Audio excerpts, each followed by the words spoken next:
നമസ്കാരം. എല്ലാ പ്രിയപ്പെട്ട പ്രേക്ഷകർക്കും സ്വാഗതം. കോട്ടയം ജില്ലയിൽ പാലയിൽ മരങ്ങാട്ടുപള്ളിയിൽ കരങ്ങോഴയ്ക്കൽ വീട്ടിൽ ശ്രീ തൊമ്മൻ മാണിയുടെയും ഏലിയാമ്മ മാണിയുടെയും മകനായി ജനിച്ച ശ്രീ KM മാണി, കരങ്ങോഴയ്ക്കൽ മാണി ഇന്ന് മലയാളക്കരയുടെ പ്രിയപ്പെട്ട രാഷ്ട്രീയ നേതാവാണ്. 50 വർഷമായി അദ്ദേഹം നിയമസഭയിൽ. അദ്ദേഹം ഇന്ന് എല്ലാവരുടെയും മാണി സാർ, ആരെയും പഠിപ്പിക്കാതെ തന്നെ അധ്യാപകനാകാതെ മാണി സാറായി നമ്മളുടെ ഹൃദയത്തിൽ ഏറ്റവും അടുത്ത് നമ്മളോടൊപ്പം.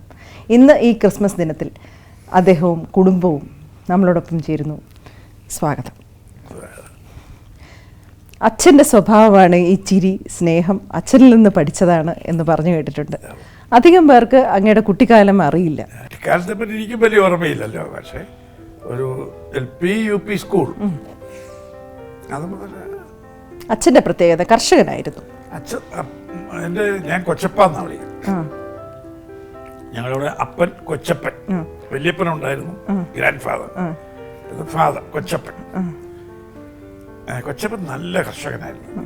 കർഷകൻ എന്ന് പറഞ്ഞാൽ ശാസ്ത്രീയ കൃഷി, പഴയകാലത്ത് ശാസ്ത്രീയ കൃഷി നല്ലതുപോലെ പഠിക്കുകയും അത് പ്രാവർത്തികമാക്കുകയും ചെയ്തൊരു വ്യക്തിയാണ്. നല്ല ശാസ്ത്രീയ കൃഷിയൊക്കെ നടത്തിയിട്ടുണ്ട്. അങ്ങനെ നല്ല കർഷകനായിരുന്നു. അത് കഴിഞ്ഞ് വ്യാപാരവും ഉണ്ടായിരുന്നു. നല്ല കൃഷിക്കാരനുമായിരുന്നു. ഒരുപാട് സ്വഭാവത്തിൻ്റെ പ്രത്യേകതകൾ. ആരുമായിട്ടും വലിയൊരു വഴക്കിന് പോകില്ല, ആരുമായിട്ട് ഒച്ച വയ്ക്കില്ല, എല്ലാവരോടും ചിരിച്ച്, ശത്രുക്കളെ പോലും മയക്കി ചിരിച്ച് കയ്യിലെടുക്കുന്ന ഒരു സ്വഭാവമൊക്കെ കൊച്ചപ്പറ്റേന്ന് പഠിച്ചതാണെന്ന് കേട്ടു. നല്ലൊരു എല്ലാവർക്കും വളരെ പ്ലീസിങ് ആയിരുന്നു. കൊച്ചപ്പനും അവിടുത്തെ പൊതുക്കാര്യ പ്രവർത്തനങ്ങളെല്ലാം ഉണ്ടായിരുന്നു മലയാറ്റപ്പള്ളിയിൽ. പഴയ കാലത്തല്ലേ അവിടെ ബാങ്ക്, പിന്നെ പഞ്ചായത്ത് സ്ഥാപിക്കണം. പഞ്ചായത്തിൻ്റെ സ്ഥാപന കാലമാണ്. പഞ്ചായത്ത് അവിടെ സ്ഥാപിക്കുന്നു, ബാങ്ക്, സർവീസ് കോപ്പറേറ്റീവ് ബാങ്ക് സ്ഥാപിക്കുന്നു. പല പല സ്ഥാപനങ്ങൾ ഗ്രാമത്തിലേക്ക് വരുള്ളൂ. അങ്ങനെയൊക്കെയുള്ള സ്ഥാപനങ്ങളൊക്കെ നാട്ടിലേക്ക് കൊണ്ടുവരുന്നതിന് വേണ്ടി മുൻകൈ എടുത്ത് പ്രവർത്തിക്കുകയും അത് പള്ളിക്കാര്യമായാലും നാട്ടുകാര്യമായാലും എല്ലാ കാര്യങ്ങളിലും മുൻപന്തിയിൽ നിന്ന് പൊതുരംഗത്ത് പ്രവർത്തിച്ച ഒരാളാണ് അമ്മ. ഒരു പ്രാർത്ഥനാ ജീവിതം നയിച്ച കുടുംബിനിയായിരുന്നു. എത്ര മക്കളാണ് നിങ്ങൾ? എത്ര പേരുണ്ടായിരുന്നു? ഞങ്ങൾ എന്ന് പറയുമ്പോൾ ഞങ്ങൾ 3 ആണുങ്ങൾ 2 പെണ്ണുങ്ങളുമായിരുന്നു.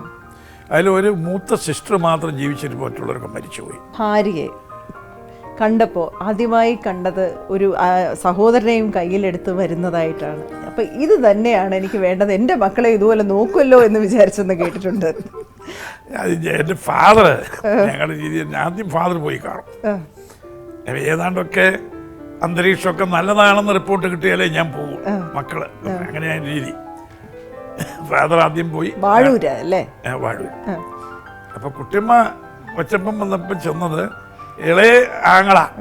അന്ന് അവർ 9 പേരാണ്. ഇളയ ആങ്ങളെ എളിയിൽ വെച്ചോണ്ടാണ് കൊച്ചപ്പ ചെന്നപ്പോ കാണാൻ ചെന്നത്. അപ്പൊ കൊച്ചപ്പ തിരിച്ചു വന്ന് പറഞ്ഞു, കൊള്ളാവിടാ, വീട്ടിലിരിക്കാൻ കൊള്ളാവുന്ന സ്ത്രീയാ. ഞാൻ ചെന്നപ്പോ കുഞ്ഞു കൊച്ചിനെയും കൂടെ കുഞ്ഞാങ്ങളെ മടി വെച്ചുകൊണ്ടാണ്, എളിയിൽ വെച്ചുകൊണ്ടാണ് വന്ന് കണ്ടത്. അപ്പോൾ ആ വീട്ടുകാര്യങ്ങളൊക്കെ അന്വേഷിക്കുകയും സഹോദര സ്നേഹമൊക്കെ ഉണ്ട്. അവരെ പിള്ളേരെയൊക്കെ വളർത്താനും അമ്മയോടൊപ്പം ആ വീട് നോക്കാനൊക്കെ ശ്രദ്ധ പതിക്കുന്ന ആളാണ് കുട്ടിയമ്മ. കുഴപ്പം നല്ലതാ എന്നോട് പറഞ്ഞു. അപ്പം എനിക്ക് വലിയ സന്തോഷമായി. പിന്നെ ഞാൻ പോയി കണ്ടപ്പോൾ അതുപോലെ തന്നെ. അതിനുശേഷം 56 വർഷമായിട്ട് കൂടെയാണ്. അതെ, കൂടെയാണ്. നമുക്കൊന്ന് വിളിക്കാം, നമ്മുടെ ഇന്റർവ്യൂലൊന്ന്. വിശേഷം കുട്ടിയമ്മ പറഞ്ഞു, എനിക്കതല്ല അറിയാം, ഇങ്ങോട്ട് വാ.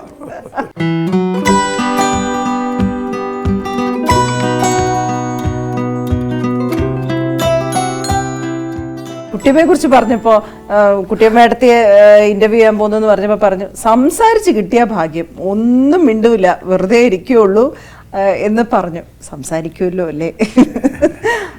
അത്രയും പ്രണയമാണ് നിങ്ങൾ തമ്മിൽ. അങ്ങ് റൊമാൻറ്റിക് കപ്പിളാണ്. എപ്പോഴും കുട്ടിയമ്മ എടുത്തിന്ന് പറഞ്ഞാൽ മാണി സാറിൻ്റെ ചുറ്റും കറങ്ങുന്ന ഒരു ഗ്രഹം. സ്വന്തമായി ഒന്നും ജീവിതത്തിലില്ല, മാണി സാർ മാത്രം, അത് മാത്രമാണ് സ്വപ്നം.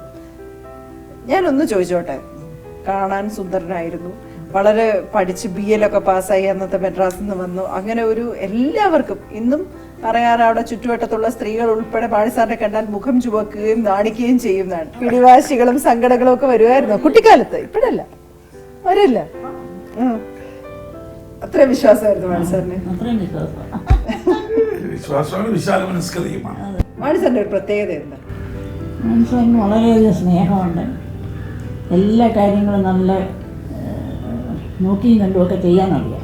എനിക്ക് ഏറ്റവും അത്ഭുതം തോന്നിയ ഒരു കാര്യം, വളരെയധികം പുകവലിക്കുമായിരുന്നു.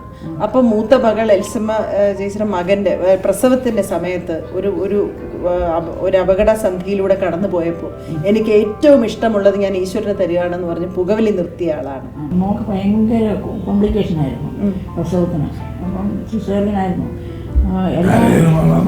എൽസമ്മ മൂത്ത മോളുടെ ആദ്യത്തെ പ്രസവം. അപ്പം അന്നത്തേക്കിനും ഞങ്ങളെല്ലാം വളരെ വിഷമിച്ചിരിക്കുക. ഭയങ്കര കോംപ്ലിക്കേഷനായിരുന്നു. പിന്നെ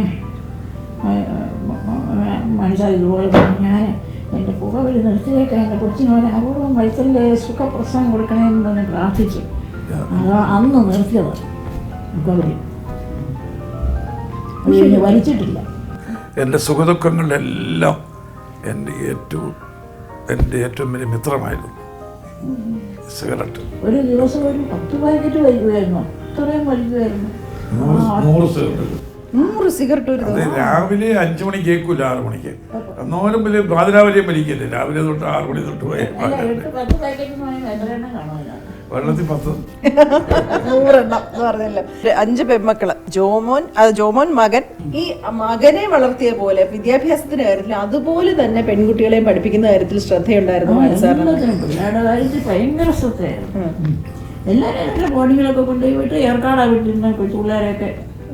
ഈ പാലയുടെ ഒരു പ്രത്യേകത ഏർക്കാടാ വിട്ടിരുന്ന് പറഞ്ഞാലും എന്നെക്കാളും കൂടുതൽ കുട്ടികളുടെ വിദ്യാഭ്യാസം നോക്കുന്നത് കുട്ടിയമ്മയാണ്. ഈ കുട്ടിയമ്മയും വെക്കേഷനൊക്കെ ഏർക്കാട് ഒറ്റയ്ക്ക് പോകും. ഏർക്കാട് പോയി മോളെ അവിടെ നിന്ന് ഏർക്കാട് നിന്ന് സേലം കൂടി കോയമ്പത്തൂർ കൂടി കൊണ്ടുവരുന്ന വലിയ പ്രയാസമല്ലേ. എല്ലാ വെക്കേഷനും അവിടെ പോവുകയും മോളെ ഒക്കെ കൊണ്ടുവരികയും കൊണ്ടുവിടുകയും ഒക്കെ ചെയ്ത് അവരുടെ കാര്യങ്ങളൊക്കെ അന്വേഷിച്ച് കുട്ടിയമ്മയാണ്. ഞാനൊന്നും അറിഞ്ഞിട്ടില്ല. ജോമോനും ഏർക്കാടായിരുന്നു, മോൾ സ്മിത ഏർക്കാടായിരുന്നു. അവിടെയൊക്കെ വിദ്യാഭ്യാസം അവിടെയായിരുന്നു. ഒരു മരുമകളെ ഉള്ളൂ. ആ മരുമകൾ പറയുന്നതും എനിക്ക് ഏറ്റവും അച്ഛനെയും അമ്മച്ചെയും കുറിച്ച് പറയുമ്പോൾ അവർക്ക് ഒരു വ്യത്യാസവും മക്കൾ തമ്മിലില്ല. ഒരു മരുമകളായിട്ട് വരുന്ന എന്നെയോ ആരും തമ്മിൽ എല്ലാവരെയും ഒരേപോലെ ബാലൻസിങ് ആക്ടാണ് ഏറ്റവും അത്ഭുതം എന്ന് പറയും നിങ്ങൾ രണ്ടുപേരെയും കുറിച്ച്. അങ്ങനെ ഒരു സർട്ടിഫിക്കറ്റ് കിട്ടാൻ എളുപ്പമല്ലല്ലോ. എന്തുവാണ് അതിൻ്റെ ഒരു മാജിക്ക്? അത് തമ്പുരാൻ അനുഗ്രഹിക്കുന്നതാണ്. അത് നമ്മുടെ ദൈവം അനുഗ്രഹിക്കുന്നതിൻ്റെ ഒരു അമ്മക്ക് അറിയുവാണോ? അതെന്താ സന്തോഷം കൊണ്ട്.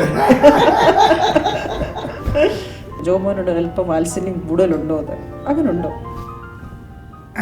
ഒരു മകനെ ആണല്ലോ, ഒറ്റ മകൻ എന്നുള്ളത് എനിക്കൊരു വാത്സല്യമുണ്ട്. കൂടുതൽ എന്ന് പറയാം, മക്കളോടെല്ലാം തുല്യമാണ്. ഈ മകനെയും മക്കളെയും വളർത്തുന്നതിനോടൊപ്പം കുറേ അധികം രാഷ്ട്രീയത്തിൽ ഒരുപാട് മക്കളെ വളർത്തിയിട്ടുണ്ട്. പ്രസംഗം പഠിപ്പിക്കാൻ വരുമായിരുന്നു, എന്നിട്ട് അവിടെ വരുമ്പോൾ ചായ ഇട്ട് കൊടുക്കുമായിരുന്നു, അവർക്ക് വരുന്നവർക്കെല്ലാം ഭക്ഷണം കൊടുക്കുമായിരുന്നു എന്ന് കേട്ടിട്ടുണ്ട്. ഇപ്പം പ്രസംഗത്തിലെ കെ ആന്റണി പോലും പറഞ്ഞിട്ടുണ്ട്, അദ്ദേഹം ഇരുന്ന് പ്രസംഗം കേട്ട് കൈയടിച്ചിട്ടുണ്ട്, പിന്നീട് കൂടെ മന്ത്രിസഭയിൽ വന്നു എന്ന്. അപ്പം ആ ഒരു പ്രസംഗത്തിൻ്റെ ഉശിരും വാശിയും ഒക്കെ ഉണ്ടായിരുന്ന ഒരു കാലഘട്ടം എന്ന് ഓർക്കാം. അത് നമ്മൾ ചെറുപ്പത്തിലേ ഞാൻ പ്രസംഗത്തിന് വലിയൊരു താല്പര്യമുണ്ട്.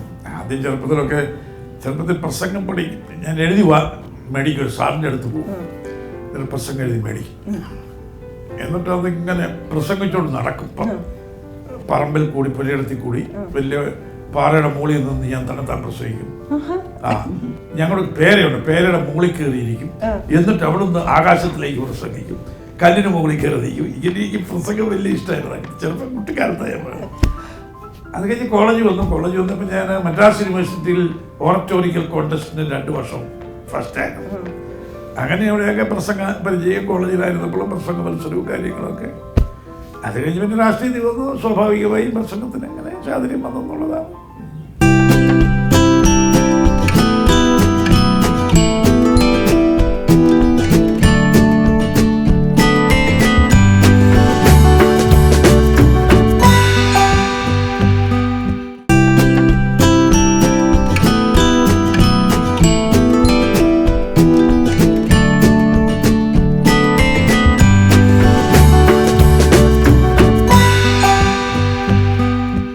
പന്ത്രണ്ടാമത്തെ വർഷം ബഡ്ജറ്റ് അവതരിപ്പിക്കാൻ നിൽക്കുകയാണ്. തിരിഞ്ഞു നോക്കുമ്പോൾ എന്താണ് ഏറ്റവും ചാരിതാർത്ഥ്യമുള്ള ഒരു മൊമെന്റ്? അത് പിന്നെ ചാരിതാർത്ഥ്യമല്ലേ. ഞാനിപ്പം 50 വർഷത്തിലേക്ക് കയറുക, 49ാമത്തെ വർഷത്തിലേക്ക് കയറുക MLA ആയിട്ട്. 65-ലായിരുന്നു. അതെ. അപ്പോൾ 1 നൂറ്റാണ്ട് കാലത്തോളം MLA ആയിരിക്കുക. ദീർഘകാലം മന്ത്രിയായിരിക്കാം, അതിൽ ദീർഘകാലം ധനകാര്യമന്ത്രിയായിരിക്കാം. 12 ബഡ്ജറ്റ് അവതരിപ്പിക്കാനുള്ള അവസരം ഉണ്ടാകുക. 12ാമത് ബഡ്ജറ്റാണ് ഇനി വരാൻ പോകുന്നത്. 11 കഴിഞ്ഞു. അത് വലിയൊരു അവസരം, ഗോഡ് ഗിവൺ ഓപ്പർച്യൂണിറ്റി, ദൈവം തന്ന അവസരമാണ്. ഞാൻ എപ്പോഴും അത് കൃതജ്ഞതയോടുകൂടിയാണ് ഓർക്കുന്നത്. എപ്പോഴും ഓർക്കും അത് കൃതജ്ഞതയോടുകൂടി.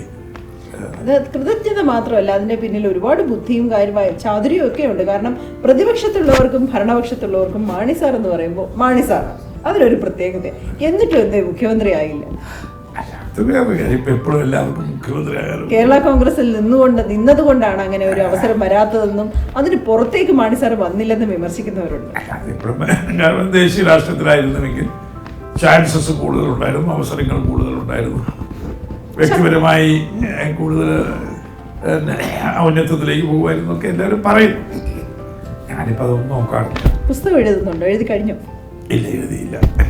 അത് മാത്രം ഞാനിതുവരെ ശ്രദ്ധിച്ചില്ല. ഒരു പുസ്തകം എഴുതണം.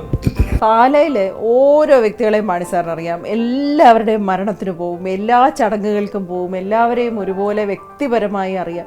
എന്ന് മാത്രമല്ല, ഞാൻ ഈ അടുത്തറിഞ്ഞത് അവിടെ ആരെങ്കിലും പ്രത്യേകമായി ചെന്നാൽ, ഇപ്പം മമ്മൂക്ക കഴിഞ്ഞ ദിവസം അവിടെ പ്രൈസ് ദി ലോർഡ് എന്ന് പറഞ്ഞ് സിനിമയ്ക്ക് വന്നപ്പോൾ വിളിച്ചിട്ട് ഞാനവിടെ ഇല്ല, എന്തെങ്കിലും സുഖം അന്വേഷിച്ചു, സുഖമാണോ, എന്തെങ്കിലും ആവശ്യമുണ്ടോ പ്രദേശത്ത്, അങ്ങനെ അത്രയും വ്യക്തിബന്ധവും അടുത്ത ബന്ധം. പാല സ്വന്തം കുടുംബം തന്നെയാണോ? എനിക്കങ്ങനെ ഒരു വ്യക്തിബന്ധമുണ്ട്. ഞാൻ പൊതുപ്രവർത്തന രംഗത്ത് വന്നിട്ട് ഒരു 1.5 നൂറ്റാണ്ടായല്ലോ. MLA ആയിട്ട് മാത്രമല്ല, അതിന് മുമ്പ് തന്നെ ഒരു 10 വർഷക്കാലം ഞാൻ 55-56 പൊതുരംഗത്തേക്ക് വരുന്നത്. അഭിഭാഷക വൃത്തിയിലേക്ക് പ്രവേശിക്കുമ്പോൾ BL ഒക്കെ കഴിഞ്ഞ് മദ്രാസ് ലോ കോളേജിൽ നിന്ന് BL ഒക്കെ എടുത്ത് വന്ന് ആദ്യം കോഴിക്കോട്ടായിരുന്നു 1 വർഷം. അത് കഴിഞ്ഞ് പാലായിലേക്ക് വന്നു നേരെ 56-57. അപ്പോൾ അന്ന് മുതലേ ഇങ്ങനെ പൊതുരംഗത്തേക്ക് വരുന്നു. അപ്പം ആ നിലയ്ക്ക് പാലായിൽ ഇങ്ങനെ വരുമ്പോഴത്തേക്കും എല്ലാവരുമായിട്ടുള്ള സാമൂഹ്യ രംഗത്തും സാംസ്കാരിക രംഗത്തും രാഷ്ട്രീയ രംഗത്തും എല്ലാ പ്രവർത്തനങ്ങളിലും ഇങ്ങനെ സമുദായ രംഗത്തും എല്ലാ പ്രവർത്തനങ്ങളും ഞാനിങ്ങനെ ഇറങ്ങിച്ചെല്ലുന്നത് എല്ലാവരുമായിട്ടൊരു പരിചയവും. നിശാസമ്മേളനങ്ങൾ എനിക്ക് വലിയ താല്പര്യമായിരുന്നു. അപ്പോൾ ഒരു 100 ചിലവാനും വാർഡുകളില്ലേ. അപ്പോൾ അവിടെ എല്ലാം റൊട്ടേറ്റ് ചെയ്ത് ഈ സ്ഥിരം ഓരോ ദിവസവും അങ്ങ് പോവും. സ്റ്റഡി ക്ലാസ്സിന് പോകുന്ന രാത്രി സ്റ്റഡി ക്ലാസ്, അതെല്ലാ ദിവസവും അതെ. അപ്പം നിരന്തരമായ ഈ നിശാസമ്മേളനങ്ങളും സ്റ്റഡി ക്ലാസ്സുകൾ കൊണ്ട് കോൺസ്റ്റിറ്റ്യുവൻസി മുഴുവൻ ഇങ്ങനെ പലതവണ ഇങ്ങനെ കോൺഫറൻസുകൾ നടത്തുമ്പോൾ വ്യക്തിബന്ധങ്ങൾ വളരെയധികം വരുവേ. പിന്നെ ഫീൽഡിലേക്ക് നമ്മൾ ഇറങ്ങി നടന്ന് പ്രവർത്തിക്കുമ്പോഴും വ്യക്തിബന്ധം വരുന്നുണ്ട്. പക്ഷെ ഒരു ആരോപണം പറയുന്നത്, ഇത്രയും സംസ്ഥാന ബഡ്ജറ്റ് നോക്കി കണക്ക് കൃത്യമായി അവതരിപ്പിക്കുന്ന ആൾക്ക് കുടുംബത്തിലെ യാതൊരു കാര്യം അറിയില്ല എന്നാണ്. കുടുംബത്തിലെ ബഡ്ജറ്റിന് ഒരു പിടിയില്ല എന്ന്. ശരിയാണോ? എന്നെ കൊണ്ട് നേപ്പിച്ചത് ഞാൻ കൈകാര്യം ചെയ്യും. വീട്ടിലെ ഫിനാൻസ് മിനിസ്റ്റർ കുട്ടിയമ്മ, എനിക്കൊന്നും അറിയത്തില്ല. അത് വിചാരമൊക്കെ കുട്ടിയമ്മ ചോദിക്കുമ്പോൾ രൂപ കൊടുക്കും, കിട്ടുന്ന എൻ്റെ കയ്യിൽ കിട്ടുന്നൊക്കെ കുട്ടിയമ്മ ഏൽപ്പിക്കും. എനിക്ക് പിതാവ് തന്ന കുറേ കൃഷിസ്ഥലങ്ങളൊക്കെ ഉണ്ട്, റബ്ബറെല്ലാം ഉണ്ട്. അപ്പോൾ അതിൽ നിന്ന് കാലാകാലങ്ങളിൽ കിട്ടുന്ന വരുമാനമൊക്കെ കുട്ടിയമ്മയെ കൊണ്ട് ഏൽപ്പിക്കും. അല്ലെങ്കിൽ മരങ്ങാട്ടുള്ളി സർവീസ് കോപ്പറേറ്റീവ് ബാങ്കിൽ അവിടെ അക്കൗണ്ടുണ്ട്, ബാങ്കിലേക്ക് റബ്ബർ വിൽക്കുന്നതിൻ്റെ ഒക്കെ രൂപ സർവീസ് കോപ്പറേറ്റീവ് ബാങ്കിലേക്ക് പോകും. അല്ലെങ്കിൽ നേരിട്ട് ചിലപ്പോൾ കുട്ടിയമ്മയുടെ കൈ വരും. ഞാനൊന്നും കൈകാര്യം ചെയ്യാറില്ല. പണ്ട് മുതലേ ഒരു പൊളിറ്റീഷ്യനെ കല്യാണം കഴിക്കണം, അതും കട്ടി മീശയുള്ള ആളെ കല്യാണം കഴിക്കണമെന്ന് സ്വപ്നം കണ്ടിരുന്ന ആളാണ്. അറിയാമായിരുന്നു ഇദ്ദേഹം തന്നെ ആയിരിക്കും കല്യാണം കഴിക്കുക ചെറുപ്പിൽ?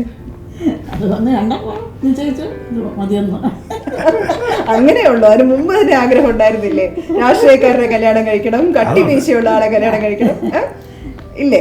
രാഷ്ട്രീയക്കാരനെ കല്യാണം കഴിക്കണം എന്ന് രാഷ്ട്രീയക്കാരനെ വലിയ ഇഷ്ടമായിരുന്നു. രാഷ്ട്രീയക്കാരനെ മാത്രമല്ല, കട്ടി മീശ ഇഷ്ടമായിരുന്നു. എന്നോട് പറഞ്ഞിട്ടുണ്ട്, മീശ എനിക്ക് ഇഷ്ടമായിരുന്നു.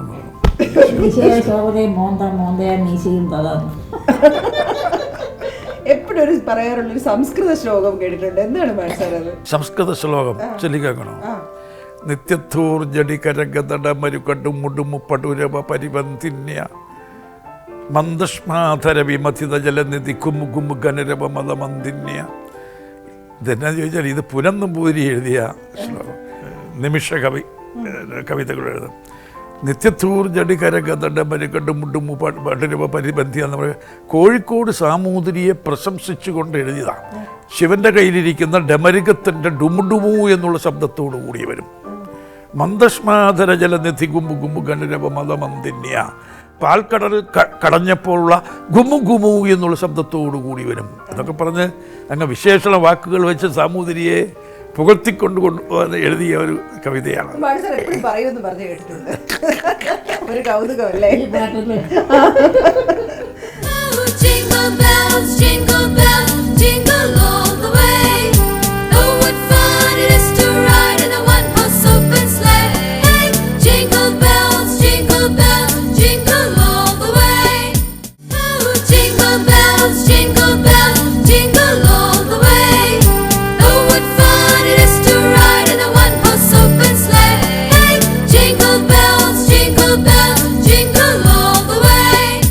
പഴയ ഒരു കാലം ഉണ്ടായിരുന്നു, ഒരുപാട് സ്റ്റോൾ വാർഡ്സ് എന്ന് പറഞ്ഞാൽ ഇപ്പോൾ ശ്രീ ബേബി ജോൺ, ശ്രീ കരുണാകരൻ, CH മുഹമ്മദ്, ഇങ്ങനെ ഒരു വലിയൊരു കാലഘട്ടം കഴിഞ്ഞ് ആ കാലഘട്ടത്തിൽ മുഴുവൻ പേരോടൊപ്പം ഉണ്ടായിരുന്നതാണ്. അവരാരും ഇന്ന് നമ്മളോടൊപ്പം ഇല്ല. അത് കഴിഞ്ഞ് അവരുടെ മക്കളോടൊപ്പം ഇല്ലേ പലരും. ഇത് ഒന്ന് തിരിഞ്ഞു നോക്കുമ്പോൾ എന്താണ് തോന്നുന്നത്? ഇപ്പോൾ ഈ പഴയ കാലത്തെ സ്വാതന്ത്ര്യ സമര സേനാനി പൊതുപ്രവർത്തകരൊക്കെ ഉണ്ടായി അവരനുഭവിക്കേണ്ടി വന്ന അനുഷ്ഠിക്കേണ്ടി വന്ന യാതനകൾ, പ്രയാസങ്ങൾ, അതൊന്നും പുതിയ തലമുറയ്ക്കൊന്നും അറിവില്ലല്ലോ.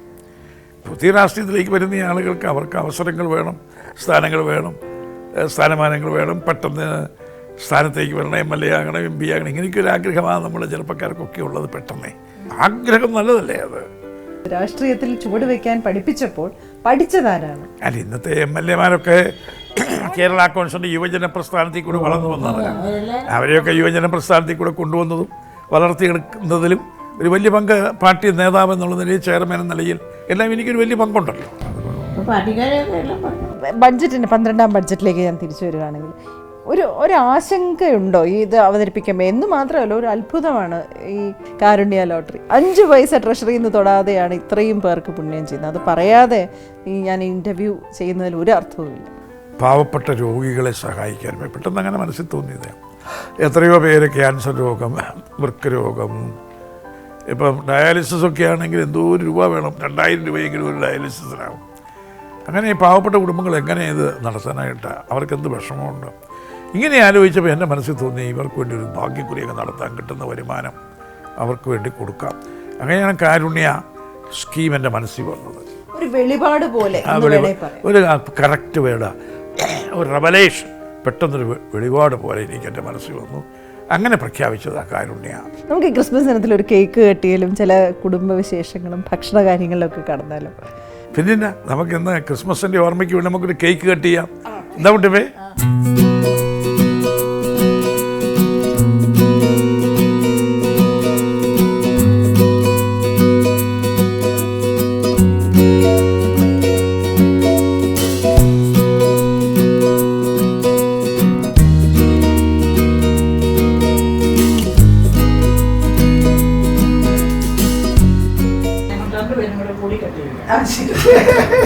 ആര് കട്ടിയിടാന്ന് ഇങ്ങനെ ചോദിക്കാൻ വരുവായിരുന്നു. കട്ടി രണ്ടുപേരും കൂടെ അല്ലേ? എനിക്കറിയില്ല കുട്ടിമ കൊണ്ടുപോകണം അങ്ങനെയാന്ന്.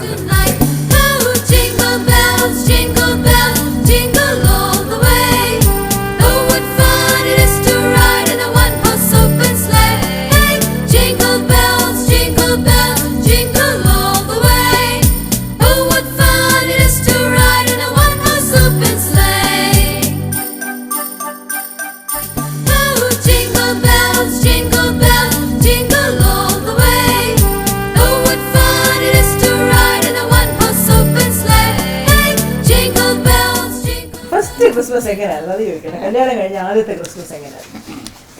കല്യാണം കഴിഞ്ഞ ആദ്യത്തെ ക്രിസ്മസ് അല്ലേ? അപ്പം ഭാര്യ വീട്ടിലാണ്. അപ്പം ഞാൻ ആ ഭാര്യ വീട്ടിലേക്ക് ഇരുന്ന് ക്രിസ്മസ് രാത്രി പള്ളിയിലൊക്കെ പോയി കഴിഞ്ഞപ്പോൾ രാവിലെ വരും. അപ്പോൾ അവിടുത്തേക്ക് അമ്മ മദർലോ എല്ലാം വിഭവസമൃദ്ധമായി എല്ലാം ഭക്ഷണം എല്ലാം മേശപ്പുറത്ത് വെച്ച് 7:30 ആകുമ്പോഴത്തേക്ക് 7:30 ആകുമ്പോൾ ബ്രേക്ക്ഫാസ്റ്റ് ഒന്ന് ഏർലി ബ്രേക്ക്ഫാസ്റ്റാണ്. അങ്ങനെ ബ്രേക്ക്ഫാസ്റ്റൊക്കെ കഴിച്ച ക്രിസ്മസ് ബ്രേക്ക്ഫാസ്റ്റ്. അപ്പം മട്ടൻ കറിയുമാണ്, കള്ളപ്പം, കോഴിക്കറി. ഏറ്റവും ഇഷ്ടം എന്തുവാണ്? അന്നേ നല്ല കുക്ക് ചെയ്യും, അന്നേ നന്നായിട്ട് കുക്ക് ചെയ്യുമോ? നന്നായിട്ട് കുക്ക് ചെയ്യും. പറഞ്ഞു കേട്ടിട്ടുണ്ട് എല്ലാവരും ഔലോസുണ്ട് അതുകൊണ്ടുണ്ടല്ലോ കുട്ടിയമ്മേടത്തി ഉണ്ടാക്കുന്ന ഔലോസ് കുട്ടിയമ്മയുടെ ഇതില്ലേ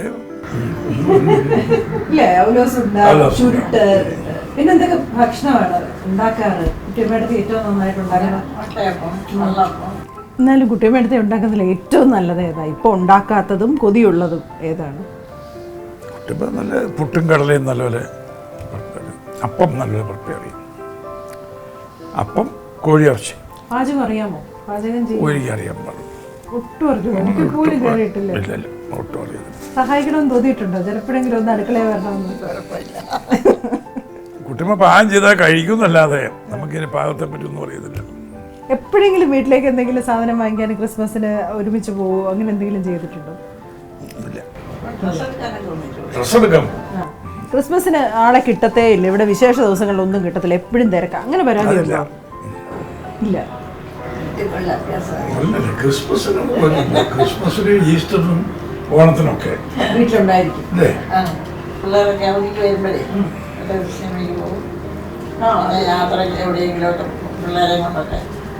സിനിമ കണ്ടാൽ വിളിച്ച അഭിപ്രായം പറയും എന്നൊക്കെ പറഞ്ഞത് ഈ ഇടയ്ക്ക് ഞാൻ ഈ മോഹൻലാലും മമ്മൂട്ടിയും എൻ്റെ വലിയ ആത്മസുഹൃത്തുക്കൾ, അവരോട് ഇങ്ങനെ സംസാരിക്കാറുണ്ട് ഇടയ്ക്കൊക്കെ വല്ലപ്പോഴൊക്കെ. സിനിമ, ഇടയ്ക്കിടയ്ക്കുള്ള യാത്രകൾ, ഇത് പുറമെ കുടുംബമായിട്ട് ചെയ്യുന്ന എന്തൊക്കെ കാര്യങ്ങളാണ്?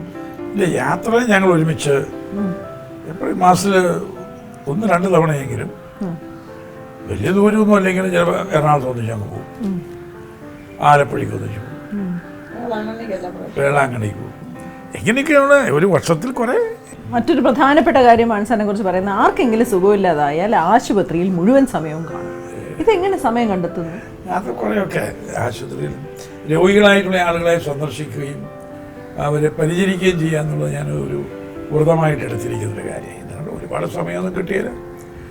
എന്തെങ്കിലും പാർട്ടിയിലെ അടുത്ത പ്രവർത്തകർ, നേതാക്കൾ, നമ്മുടെ സ്ഥലത്തുള്ള ആളുകൾ ഒക്കെ ആശുപത്രിയാകുമ്പോൾ കഴിവതും സമയം അനുവദിക്കാറില്ലല്ലോ. നമ്മളെന്നും യാത്രയല്ലേ അവിടെ ഇവിടെയൊക്കെ.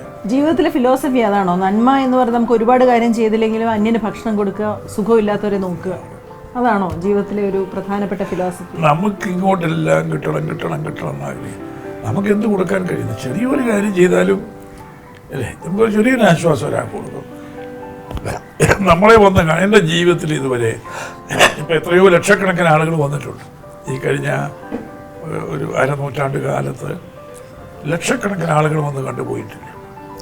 ഒരാളോട് പോലും നോ പറയുകയോ ഒരാളോട് പോലും പരിഭവിക്കുകയോ പരീക്ഷപ്പെടുകയോ ഒന്നും ചെയ്തില്ല. എത്രയോ ആളുകൾ വരുന്ന എന്തെല്ലാം സംസാരങ്ങൾ അവർക്കുള്ളത്, ഇതെല്ലാം ക്ഷമയോടെ കേൾക്കുകയും ഒരു ലിസണിങ്, ഹിയറിങ്, അവർക്ക് വേണ്ടി തുറന്ന മനസ്സോടുകൂടി അവരെ കേൾക്കുകയും അവരെ മനസ്സിലാക്കുകയും ചെയ്യാവുന്ന കാര്യങ്ങൾ ചെയ്യുകയും ചെയ്യും. അത് താമസിപ്പിക്കൽ ഉടൻ ചെയ്യാവുന്ന കാര്യങ്ങൾ ഉടൻ ചെയ്യും. അതാണ് എൻ്റെ ഒരു ശൈലി. അതാണ്. എന്തായാലും ഞങ്ങളോടൊപ്പം ഇത്രയും നേരം സഹകരിച്ചതിന് ഒരുപാട് സന്തോഷമുണ്ട്. ക്രിസ്മസ് ആശംസകൾ. എന്താ, ദൈവത്തിൻ്റെ അനുഗ്രഹം കുടുംബത്തിനും എല്ലാവർക്കും. അത്യുന്നതങ്ങളിൽ ദൈവത്തിന് സ്തുതി, ഭൂമിയിൽ സന്മനസ്സുള്ളവർക്ക് സമാധാനം. അതാണ് ക്രിസ്മസിൻ്റെ സന്ദേശം. നമുക്കെല്ലാം ലോകത്തിന് മുഴുവൻ ആവശ്യമായിട്ടുള്ളത് സമാധാനമാണ്. മീഡിയ വേൾഡിൻ്റെ എല്ലാ പ്രേക്ഷകർക്കും ഞാൻ ക്രിസ്മസിൻ്റെയും നവവത്സരത്തിൻ്റെയും ആശംസകൾ നേർന്നുകൊള്ളുന്നു.